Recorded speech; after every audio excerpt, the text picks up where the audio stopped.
Rishi Sunak's government has been accused of hiding from damning United Nations inquiry on the treatment of disabled people. We're going to read into this more from Byline Times, guys. Let's go.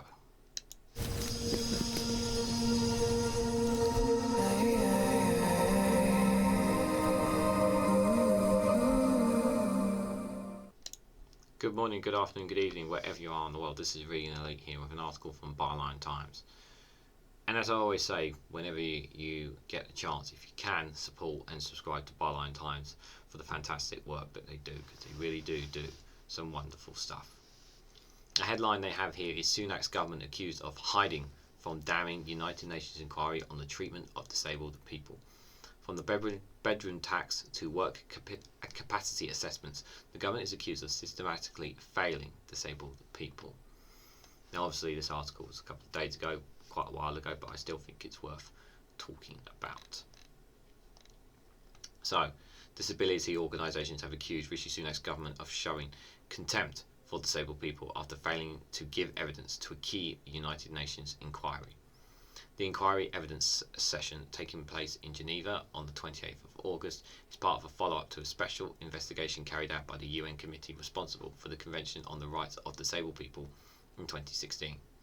The report from the UN Disability Investigation published that year confirms that the UK had committed a grave and systematic violation of disabled people's rights due to the welfare cuts and wider austerity. The Conservative government said at the time that it strongly disagreed with the findings. The government is understood to have pulled out from providing evidence to a rare follow-up hearing next week, scuppered the meeting at the last minute. Disability campaigners say the meeting was due to examine progress or lack of from implementing the recommendations from the damning report. Flights were booked, huge effort went in, and now we will have to repeat it again in 6 months. It's really rude for the committee, but also dismissive of a huge effort disabled people have put in, and ignoring the strain it puts on all of us, a spokesperson for Disabled People Against Cuts told Byline Times. The issues that 2016 investigation looked at included, among others, the closure of the Independent Living Fund, which supports disabled people with high needs to live in the community, the introduction of the bedroom tax, which hit thousands of disabled tenants, and the role of benefit sanctions in the deaths and suicide of disabled claimants. It also probed the introduction of controversial work capacity assessments, which see private contractors and mark potential claimants on how disabled they are. WCAs are to be scrapped following the March 2023 spring budget. The UN committee also argued that despite public awareness campaigns, people with disabilities continue to experience increasing hostility, aggressive behaviour, and sometimes attack on their behaviour in society. But the government appears to have snubbed the UN's committee upcoming review of how the UK is implementing its 2016 recommendations. So why are they doing this? What's the reason for the government to turn away from it? It's almost as if they're afraid of taking public scrutiny, afraid of being told off. But in all seriousness, people with disabilities need to be given need to be looked after in every aspect.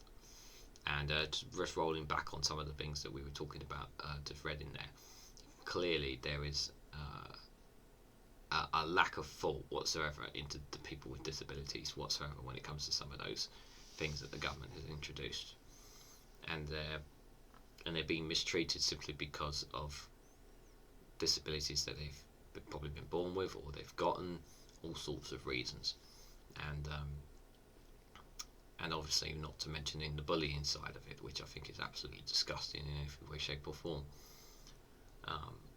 And it's not good, especially when you have a government that is very right-wing and is feeding this very nasty narrative on immigration, a form of racism, I would say. Cuts and contempt. Martha Files from the campaign group Disabled People Against Cuts described the UK's government's failure to provide an update to the UN Committee on Progress as the latest demonstration of their contempt for deaf and disabled people. She added that government should put its efforts into implementing the committee's recommendations rather than its commitment to us. inflaming hostilities against benefit claimants and culture wars. Probably wouldn't go as far to say the government is racist, but it's certainly close to its line, actually, I would say more. Close to it. This month's session will still hear from deaf and disabled people's organisations, the DDPOS, from across the UK and from the respective Equality and Human Rights Commission.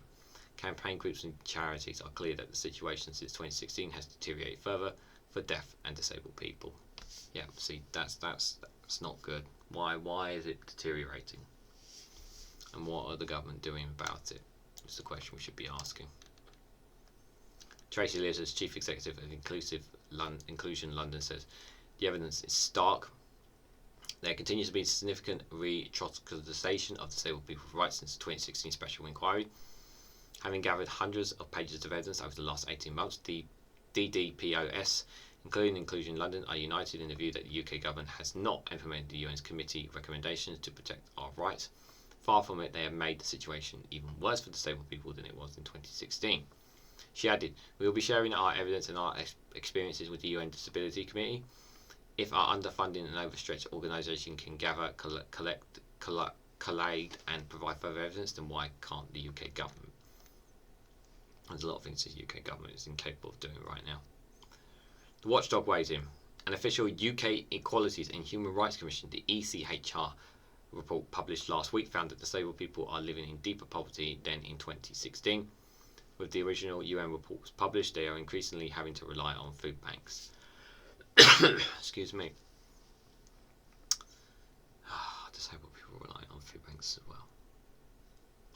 UK Equalities Watchdog report says a disproportionate number of disabled people live on a low income or in poverty and face long waits for the decision of their benefits entitlements. Across the UK, there is a lack of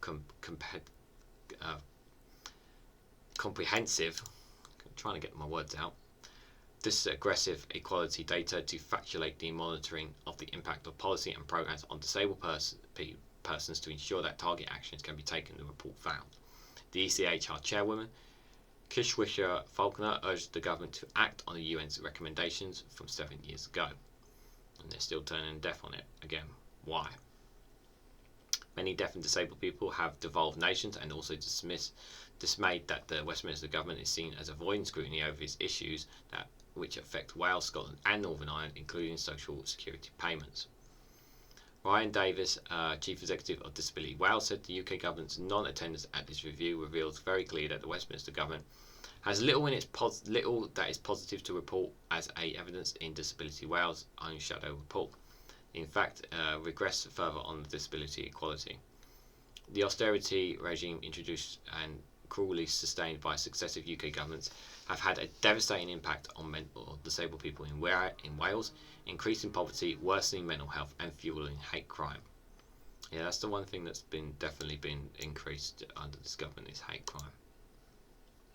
A Government Equality Hub spokesperson said the government is fully committed to the UN Convention on Human Rights of Persons with Disabilities and the advancements of rights for disabled people in this country. We have followed all of the committee's required procedures and we want the UK to progress our hearing in March 2024. Last month, ministers launched a consultation on our new Disability Action Plan, with the government saying it's part of its commitment to create a society that works for everyone. Government figures argue that they boosted a disability benefits by 10.1% this year and invested $2 billion to support sick and disabled people back into work.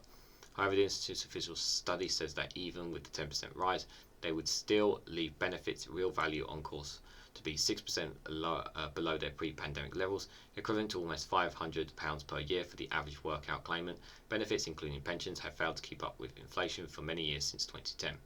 The UK Deaf and Disabled People Organisation will launch a shadow report they submitted to the special inquiry on Monday 28th of August to conclude with the United Nations evidence session.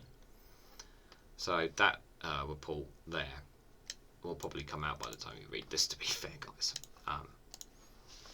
But it doesn't change the fact that they are still ignoring the fact that disabled people are being poorly mismanaged by the UK government, and I'm glad I'm glad that Byline Times has highlighted this. I think it's really important that disabled people are protected and try to be and give them the needs that, and the UN are calling out on the needs that need to be done.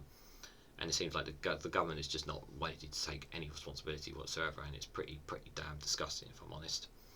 I think I just feel like, again, it's another case of everyone is kind of sitting, waiting for a general election and hoping that Labour win, and that Labour will do what's right for them, just as much as I'm sure we would want the Conservatives to do more for disabled people. But I'm sure